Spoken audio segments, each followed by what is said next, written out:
Welcome to Washington Today on C-SPAN Radio for Wednesday, January 31st, 2024. Senators on the Judiciary Committee asked the CEOs of 5 major social media companies tough questions about protecting children from online sexual exploitation.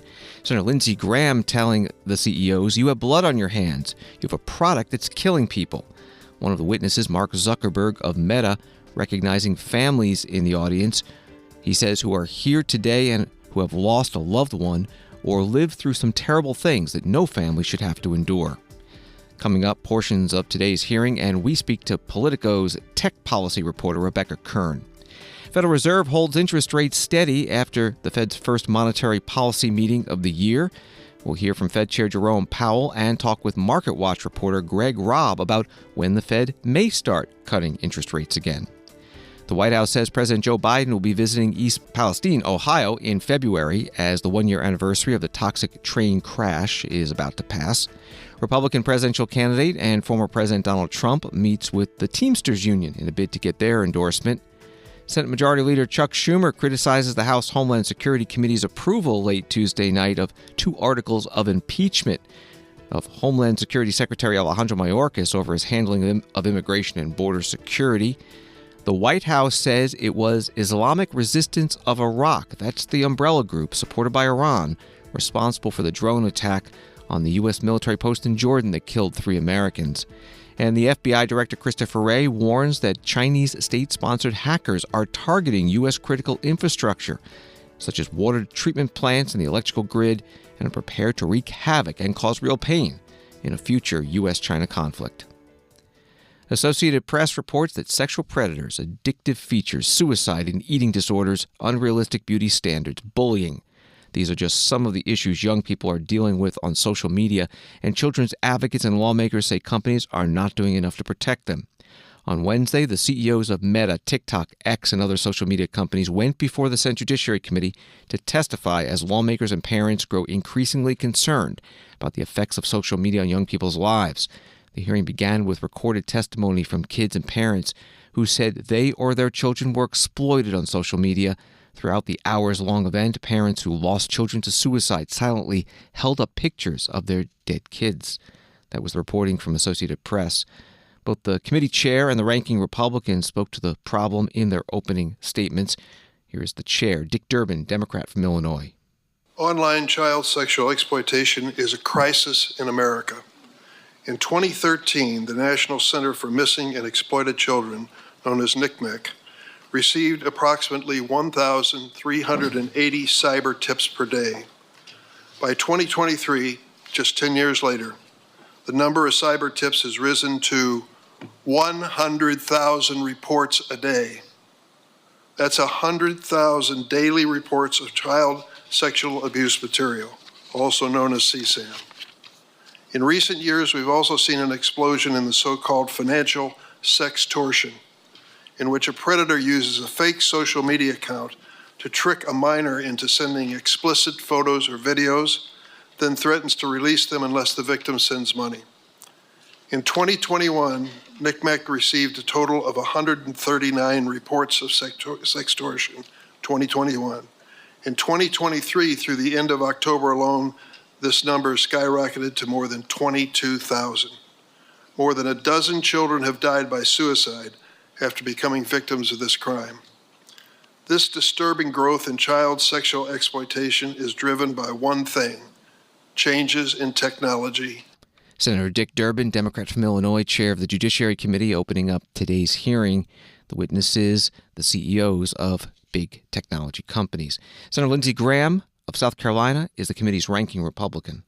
Mr. Zuckerberg, you and the companies before us, I know you don't mean it to be so, but you have blood on your hands. You have a product. You have a product that's killing people. When we had cigarettes killing people, we did something about it, maybe not enough. You're going to talk about guns, we have the ATF. Nothing here. There's not a damn thing anybody can do about it. You can't be sued. Now, Senator Blumenthal and Blackburn, who've been like the dynamic duo here, have found emails from your company where they warned you about this stuff, And you decided not to hire 45 people that could do a better job of policing this. So the bottom line is you can't be sued. You should be. And these emails would be great for punitive damages. But the courtroom's closed to every American abused by all the companies in front of me. Of all the people in America we could give blanket liability protection to, this would be the last group I would pick. Senator Lindsey Graham, Republican from South Carolina, ranking member on the Judiciary Committee. Back to the Associated Press article on today's hearing. In a heated question and answer session with Meta CEO Mark Zuckerberg, Republican Missouri Senator Josh Hawley asked the CEO if he had personally compensated any of the victims and their families for what they have been through. Zuckerberg replied, "I don't think so." Hawley said, "There's families, victims here. Would you like to apologize to them?" As parents rose and held up their children's pictures, Mark Zuckerberg turned to face them and apologize for what they have been through. That was from AP. This is what it sounded like at the hearing. Why not?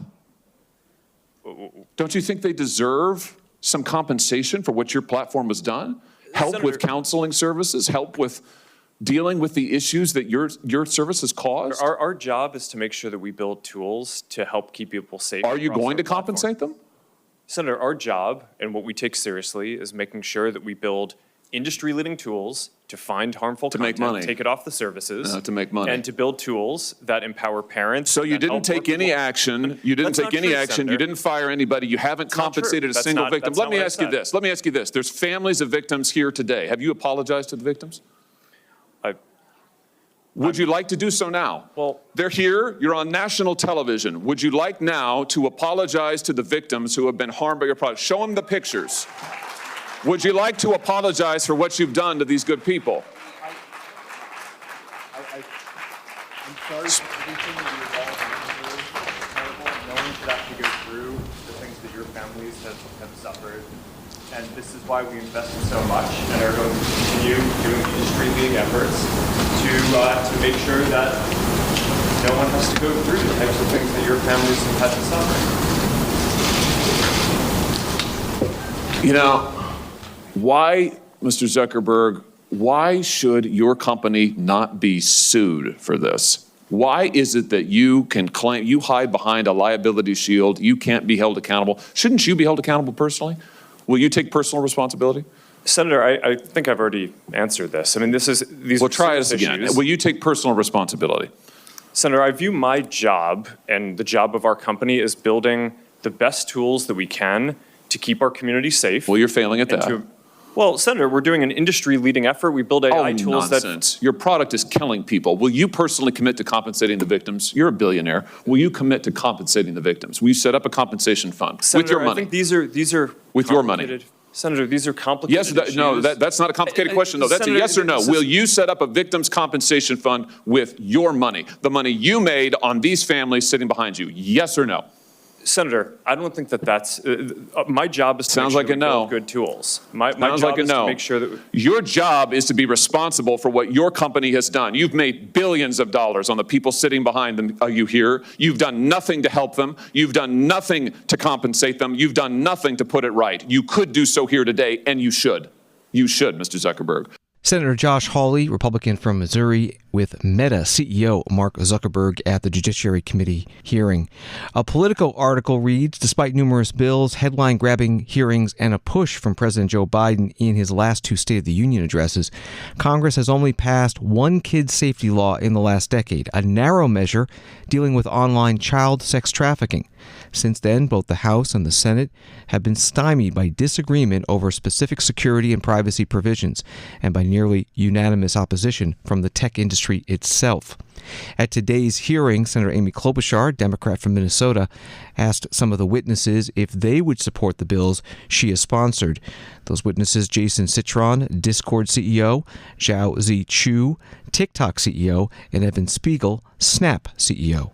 My bill with Senator Cornyn, the SHIELD Act, includes a threat provision that would help protection and accountability for those that are threatened by these predators. Young kids get a picture, send it in, think they got a new girlfriend or a new boyfriend, ruins their life, or they think it's going to be ruined, and they kill themselves. So could you tell me why you're not supporting the SHIELD Act?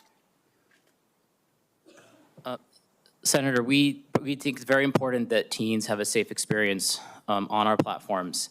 I think that the portion to strengthen law enforcement's ability to investigate crimes against children and hold bad actors accountable is So are you holding open that you may support it? We very much would like to have conversations with you. We're open to discussing further. And we do welcome legislation and regulation. This is a very important issue for our country. And we've been prioritizing safety for teens. Thank you. I'm much more interested in if you support it, because there's been so much talk at these hearings and popcorn throwing and the like, and I just want to get this stuff done. I'm so tired of this. It's been 28 years, since the internet. We haven't passed any of these bills because everyone's double talk. It's time to actually pass them. And the reason they haven't passed is because of the power of your company. So let's be really, really clear about that. So what you say matters. Your words matter. Mr. Chu, I'm a co-sponsor of Chair Durham's Stop CSAM Act of 2023, along with Senator Hawley, who's the lead Republican, I believe, which, among other things, empowers victims by making it easier for them to ask tech companies to remove the material and related imagery from their platforms. Why would you not support this bill? Senator, we largely support it. I think the spirit of it is very aligned with what we want to do. There are questions about implementation that I think companies like us and some other groups have, and we look forward to asking those. And of course, if this legislation is law, we will comply. Mr. Spiegel, I know we talked ahead of time. I do appreciate your company's support for the Cooper-Davis Act, which will finally, it's a bill with Senator Shaheen and Marshall, which will allow law enforcement to do more when it comes to fentanyl. I think you know what a problem this is. Devin Noring, teenager from Hastings, I mentioned his mom here, suffered dental pain and migraines, so he bought what he thought was a Percocet over Snap, but instead he bought a counterfeit drug laced with a lethal dose of fentanyl. As his mom, who's here with us today, said, all of the hopes and dreams we as parents had for Devin were erased in the blink of an eye, and no mom should have to bury their kid. Talk about why you support the Cooper-Davis Act. Senator, thank you. We strongly support the Cooper-Davis Act, and we believe it will help DEA go after the cartels and get more dealers off the streets to save more lives. Rebecca Kern, technology policy reporter for Politico, has been covering today's Senate Judiciary Committee hearing with the tech company CEOs about protecting children from online sexual exploitation, and joins us now on the phone. Thank you so much. This was a bipartisan grilling of the CEOs, and the audience, too, was not exactly friendly. What came out of this hearing? Well, we had a lot of talk from lawmakers pushing for their legislation to get supported by tech companies. They asked each CEO from Meta, X, TikTok, Snap, and Discord whether they'd back specific legislation. And they really only got support from Snap and X on a few bills. Otherwise, we didn't see anything from TikTok or Meta or Discord that they would support changes to a big law that protects them, known as Section 230 of the Communications Decency Act, that shields them from lawsuits. So that was a big takeaway for me, that the platforms weren't really ready to work with lawmakers on legislation. Was there a sense that that was the holdup for the legislation? Senators talk about how they have these proposed bills, but they can't seem to get them through. Is it because the tech companies won't back them? That is largely a lot of the problems, is the strong lobbying campaign from tech companies. But on some of the legislation, one known as the Kids Online Safety Act, there has been progressive pushback from groups like those in the LGBTQ community who've raised concerns this could actually harm vulnerable youth, because there's provisions that allow state attorneys general to enforce the bill, and as interpreted, it could be those conservative-leaning AGs could remove content that they view as harmful, like LGBTQ or trans content, and that could harm those communities. So they just worry there could be some backlash to certain groups. So lawmakers are open to working with these groups and changing the bills. But so I would say it's both a twofold pushback from tech, but there are some progressive leaning groups that oppose them as well. This was a high-profile hearing, and at times it was emotional. What were those moments like in the room? Yeah, at the start of the hearing, right before the CEOs walked in, a ton of families of victims of child sexual exploitation and families who'd lost children either to suicide or self-harm from content on the platforms stood up with photos of their deceased children. And at one point, Senator Josh Hawley asked Zuckerberg to turn around and to apologize to those families. And so that was a pretty emotional thing. And he said he was sorry for all the things that those families are going through. He didn't go so far as commit to, any payments to those families or remittance, which is what Hawley also asked for. But there was some reckoning, I think, with the CEOs that there are a lot of offline harms that are being caused by content on their platforms. We're talking with Rebecca Kern of Politico. The chair of the committee, Senator Durbin, mentioned that not all the witnesses were there voluntarily. Yes, that is true. TikTok and Meta came voluntarily. They had to subpoena the CEOs of X, Linda Yaccarino, Evan Spiegel with Snap, and Jason Citron with Discord. He actually was the only one who had to have a U.S. Marshal deliver the subpoena to his house. So interesting, but they all showed up, some willingly, some not. But it was a unique panel in that it was really a cross-section of platforms because Discord's very small compared to Meta. And Senate Judiciary staff said it was intentional to show that this harmful content is on all types of platforms, and they wanted to see how they're each addressing it. But I don't think this will be the last hearing we'll see with companies. They could very well bring in different platforms in the future. Well, I was going to ask you, what are the plans next for this issue and for this committee? Yeah, I mean, afterwards, Durbin said he really wants to move this legislation as a package. He has 5 bills from the Senate Judiciary Committee that passed last year. And Graham also wants that too. But Graham also wants to fully repeal Section 230, that law that basically provides blanket immunity for tech companies from facing lawsuits. He wants that pulled back completely. It's not a measure that Durbin's publicly supported yet, and that will have major tech lobbying pushback. So that could be another measure we see coming out of this. But these bills might, we'll see if Schumer gets them to the floor. That's the big question. We don't have any timing. We just know Schumer supports kids' online safety legislation, but no timing that he's committing to bring them to the floor. And we have an election year, so that also throws a wrench in timing for these bills. Rebecca Kern, tech policy reporter for Politico. Her stories are at Politico.com and on X at Rebecca M. Kern. Thank you very much. Thanks for having me. I appreciate it. C-SPAN covered this hearing live, and you can find the video at cspan.org, our video library, Senate Judiciary Committee. A Pew Research survey released today finds that 1/3 of American adults say they have used TikTok, and that's up 12 percentage points in 2 years. From CNN, the Federal Reserve held interest rates steady Wednesday for the 4th straight meeting, keeping its benchmark lending rate at a 23-year high, as Wall Street eagerly awaits rate cuts sometime this year.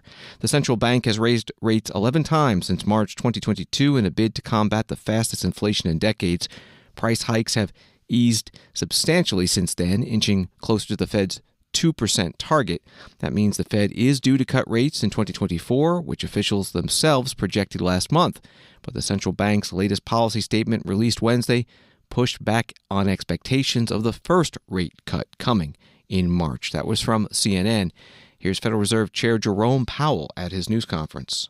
Today, the FOMC decided to leave our policy interest rate unchanged and to continue to reduce our securities holdings. Over the past 2 years, we have significantly tightened the stance of monetary policy. Our strong actions have moved our policy rate well into restrictive territory, and we've been seeing the effects on economic activity and inflation. As labor market tightness has eased and progress on inflation has continued, the risks to achieving our employment and inflation goals are moving into better balance. The Federal Reserve Chair Jerome Powell at his news conference, reporter asked him when the interest rate cuts could be coming. Gina Smilek from the New York Times. Thanks for taking our questions. Obviously, in the statement and just in your remarks there, you note that you don't want to cut interest rates without greater confidence that inflation is coming down fully. I wonder, what do you need to see at this point to gain that confidence? And as you make those decisions, how are you weighing recent strong growth in consumer spending data against the sort of solid inflation progress you've been seeing? Sorry, say that last part again. How are you weighing the growth data and consumption data, which have been surprisingly strong, against inflation data? Okay. So what are we looking for to get greater confidence?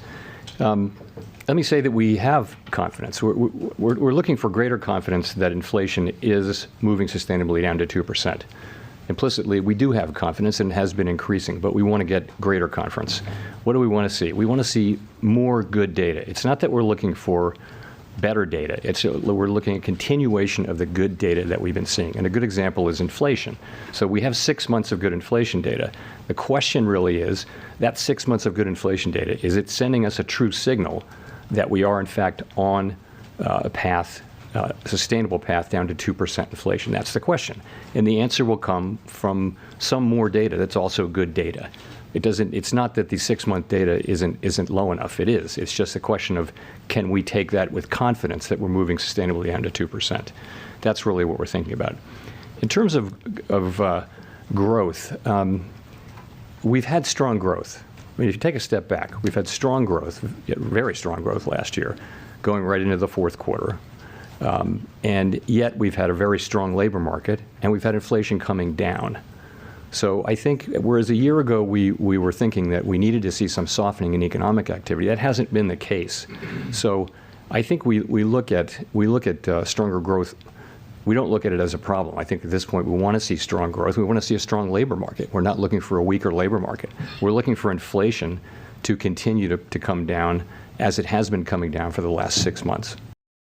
Federal Reserve Chair Jerome Powell at his news conference. And on the phone now is Greg Robb, senior economics reporter with MarketWatch.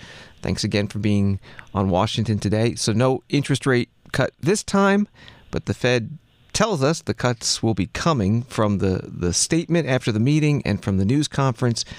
Do we have any hints as to when? We got more of when it won't be than when it will be. The big news for the market was that Powell really threw cold water on the idea that a rate cut will come as soon as the next meeting in mid-March, in 6 weeks. The market had sort of thought that would be when they were going to cut. But Powell said he didn't think it was going to come then. So now people are recalibrating a little bit, thinking maybe May, and then other people are shifting over to June. So the Fed really Powell kind of gave a go slow message here. That was really interesting and important. And he's basing that on what? He's basing that on the sense that we've seen really good inflation since June. Inflation has come down. We've had these low inflation readings, but there's still a sense that it might not last. I mean, many of the economists I talk to, it seems like the ones closer to the 1980s, like me, than other people, are more worried that it could kind of rear its ugly head again. So Powell kind of sort of gave a nod to that camp and said that they're confident about inflation. They really love the numbers we've seen since June, but they want to see some more of them. How many more, he wouldn't say. How many months, he wouldn't say. But he did say not so soon. And the question always comes up about soft landing, possibility of a recession. Did he say anything about that today? I thought he was pretty upbeat. I mean, he has an upbeat message because we've had really good growth. The economy has been solid. And like I said, inflation has come down and the labor market has been really good. So the snapshot is pretty good. He refused. A reporter asked him if he sort of wanted to take a victory lap, and he declined. He said it's a little bit early. There are signs some signs. Economists have been really worried about a recession, and some economists, maybe fewer than before, haven't given up on that notion and see a recession coming by the middle of the year. The labor market, we'll get good data on the labor market on Friday, so people should pay attention. And one factor of the labor market, though it looks good, it seems like the sectors that are seeing job growth has been really shrinking a little bit, not as broad-based. That's kind of like one of those early signs that people worry about. So there is some worries about a slowing economy. I don't think the Fed wants to see a slowing economy anymore. They had thought that they would need one to get inflation down, but it turned out they didn't. So that's kind of what he said about it. We're talking with Greg Robb with MarketWatch. The stock market has been going up, setting some new records. Did they think that interest rate cuts were coming sooner? They really did. The market has been the market thinks that there's going to be maybe 6 cuts this year. I haven't checked the latest coming out of Powell's press conference, but I still think it's up there. The Fed itself had penciled in 3 cuts this year, and some officials even think they're going to be less. But yeah, the market had a lot to think that things were good. I mean, the economy was pretty good and inflation was coming down. So the market really did take a hold of that since maybe October, November, and had been really strong. There was a little bit of disappointment today. It pulled back. We'll see going forward with how they kind of recalibrate. How strong is the economy right now? The last figures we have for the fourth quarter were 3% growth. That was great. And before that, in the third quarter, was 5%. That was greater. So it's coming into the new year with some strengths. Does have some weak spots. Manufacturing has been weak. The housing market is kind of a wreck. But otherwise, the economy with consumers are chugging along, spending a lot of money. So things look good. But like I was saying earlier a little bit, people are nervous still that it could slip on the ice here. And that's what people are watching carefully, and so is the Fed. Greg Robb, senior economics reporter with MarketWatch. Find his articles at MarketWatch.com. Thank you very much. My pleasure. And on Wall Street today, the Dow down 317, NASDAQ down 345, S&P down 79. The House today taking up and expected to pass a $78 billion bill that expands the child tax credit and restores business tax breaks through 2025 for both. The offset for the cost would be cutting the employee retention tax credit, which came out of the COVID-19 pandemic as a way to keep workers on the payroll when businesses had to close, but has since seen rampant fraud. A Fox News article says that this bill has faced pushback from an unusual coalition of conservatives and moderate Republicans, albeit for different reasons. GOP hardliners have claimed the bill's child tax credit would be available to illegal immigrants, something that the chair of the Ways and Means Committee has vehemently denied. Meanwhile, moderates, specifically from the suburbs outside of major cities like New York City and Los Angeles, were frustrated the bill does not touch state and local tax or SALT deduction caps. It's also faced some scrutiny from progressives who say the child tax credit provisions don't go far enough. A group of 4 New York Republicans threatened to tank a procedural vote for an unrelated GOP-led measure over the SALT exclusion, but 2 sources told Fox News Digital they later secured a commitment from House Speaker Mike Johnson to bring a separate, targeted SALT bill to the floor at some point soon. That from Fox. The bill is being brought up today, the original bill, under suspension of the rules procedures, which uses special procedures usually reserved for non-controversial bills, including no amendments allowed and a 2/3 vote to pass. Washington Today continues in a moment. Hi, this is Rachel from C-SPAN's podcast team. I'd like to introduce you to one of the producers here at C-SPAN, my colleague Sean. Thanks, Rachel. If you're a fan of Washington Today, we think you'll also like our evening newsletter, Word for Word, which brings you a recap of the day's most important political and policy events delivered right to your inbox. Read about what happened on Capitol Hill and at the White House, and watch video highlights featuring the day's newsmakers. Hear them word for word. Join our community of informed listeners and viewers. Head over to cspan.org/connect and subscribe to Word for Word today. Thanks for listening and staying connected with Word for Word. Subscribe now at cspan.org/connect. Thank you. Welcome back to Washington Today, available as a podcast on the free C-SPAN Now mobile app and wherever you find your podcasts. Story from USA Today, President Joe Biden is planning his first visit to East Palestine, Ohio next month to mark the one-year anniversary of a toxic train derailment that raised fears among residents about a health and environmental crisis. The president will meet with East Palestine residents affected by the Norfolk Southern train derailment and assess the ongoing response. According to a White House official who confirmed the visit on condition of anonymity, the date of the president's visit has not been announced. That was from USA Today, and some questions about it at the White House briefing today to the press secretary, Karine Jean-Pierre. The mayor has made some comments, reported comments that seem less than inviting to President Biden to come, while praising former President Trump as actually having more impact on helping the situation, getting the ball moving as things have happened. Does the mayor, one, want President Biden to come? And two, why is that?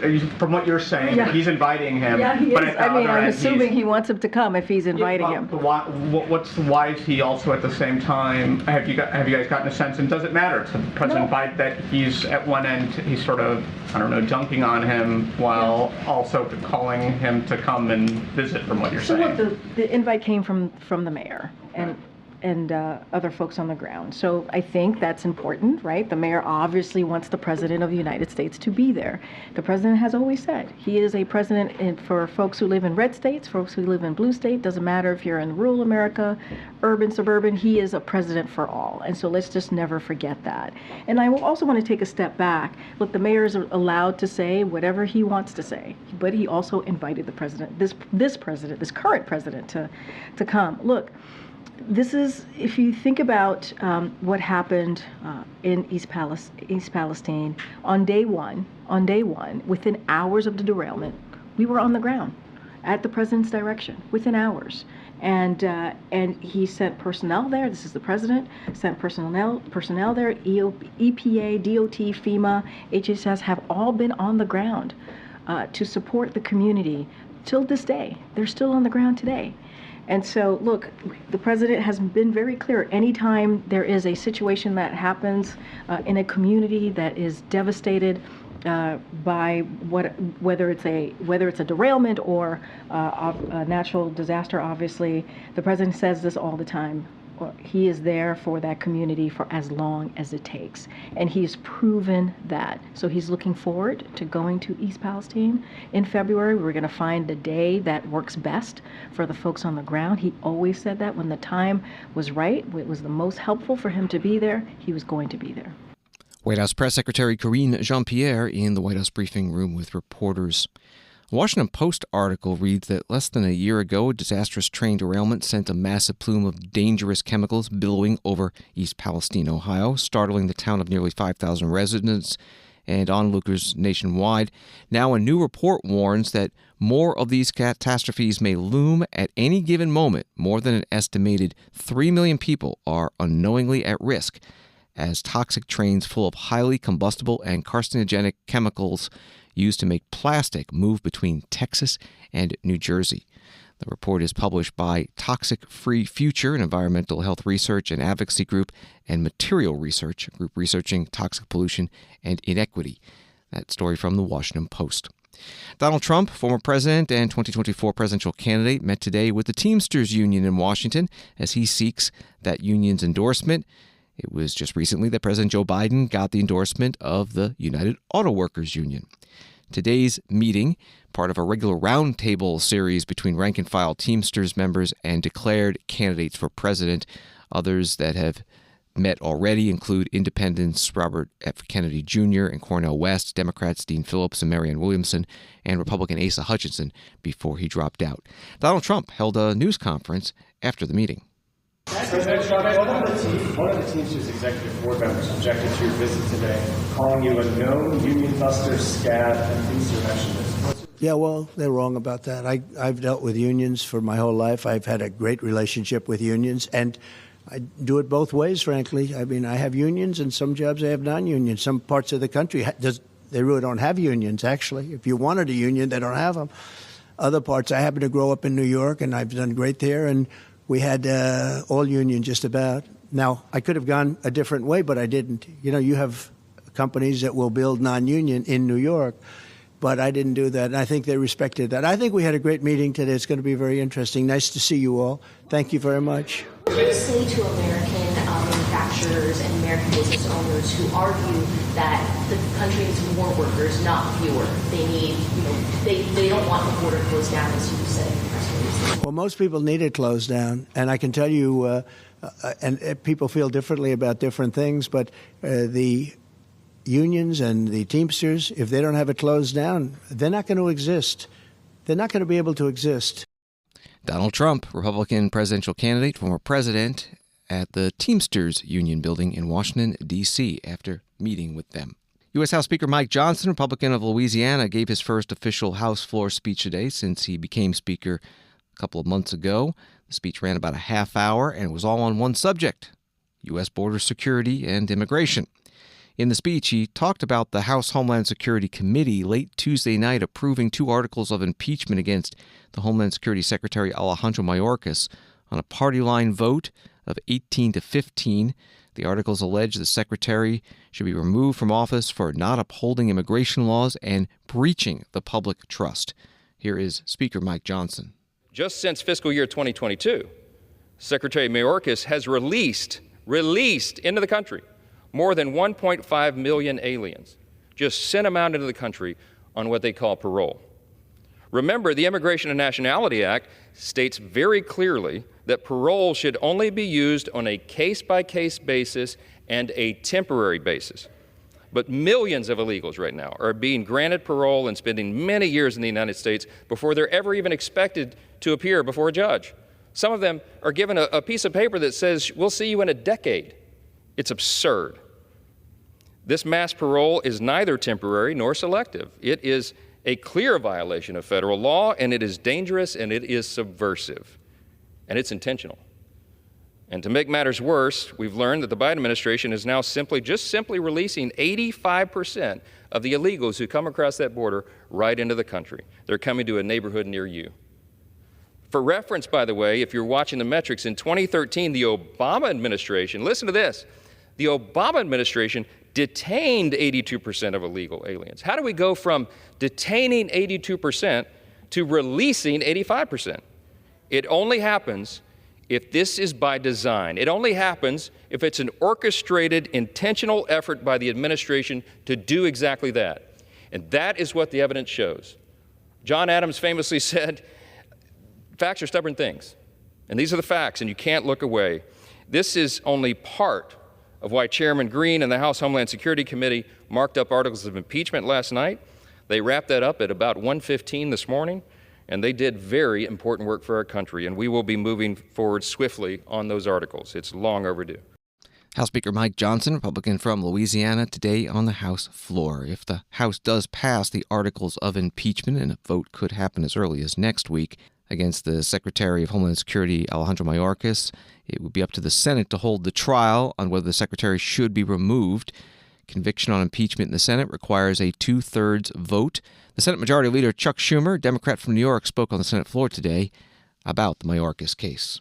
Last night, while most Americans were fast asleep, a House committee voted to advance the absurd effort to impeach Homeland Security Secretary Alejandro Mayorkas.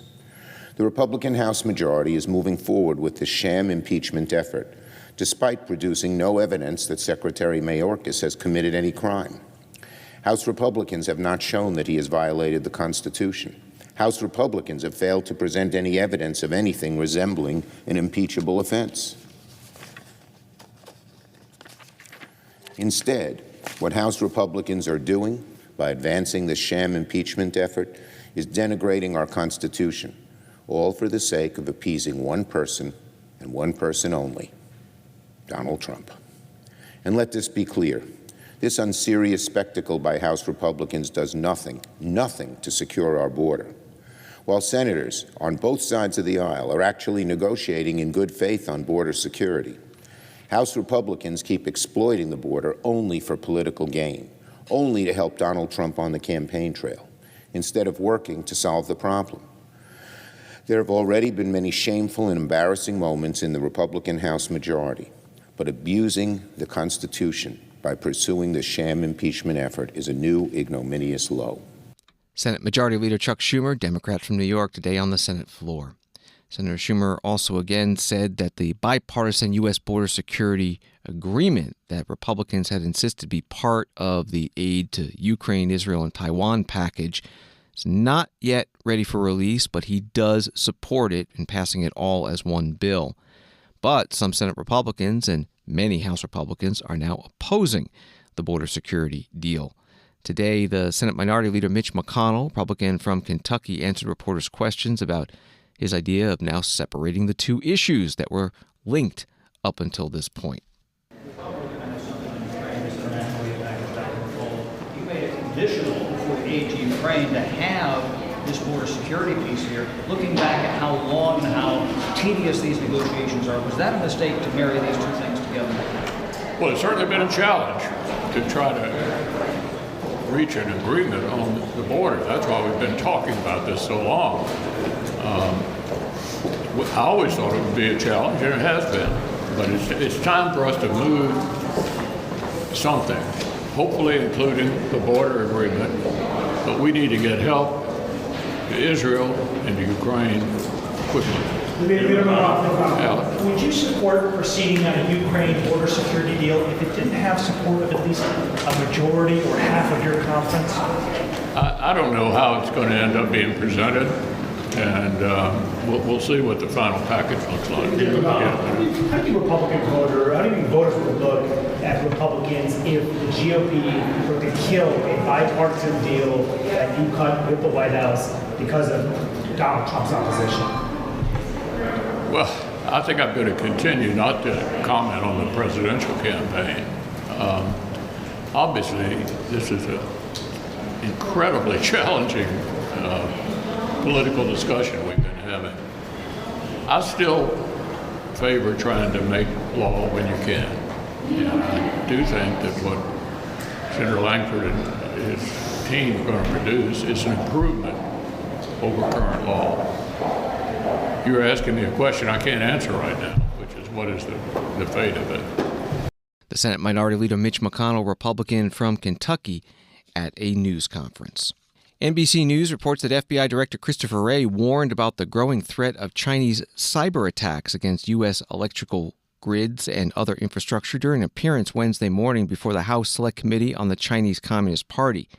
As Wray testified, the Justice Department and FBI announced they had disabled a Chinese hacking operation that had infected hundreds of small office and home routers with botnet malware that targeted critical infrastructure.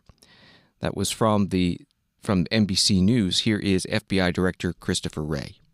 Now, when I described the CCP as a threat to American safety a moment ago, I meant that quite literally. There has been far too little public focus on the fact that PRC hackers are targeting our critical infrastructure, our water treatment plants, our electrical grid, our oil and natural gas pipelines, our transportation systems, and the risk that poses to every American requires our attention now. China's hackers are positioning on American infrastructure in preparation to wreak havoc and cause real-world harm to American citizens and communities if and when China decides the time has come to strike. They're not focused just on political and military targets. We can see from where they position themselves across civilian infrastructure that low blows aren't just a possibility in the event of a conflict. Low blows against civilians are part of China's plan.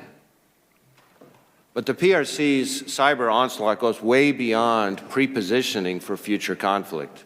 Today, and literally every day, they're actively attacking our economic security, engaging in wholesale theft of our innovation and our personal and corporate data. Nor is cyber the only PRC threat we face.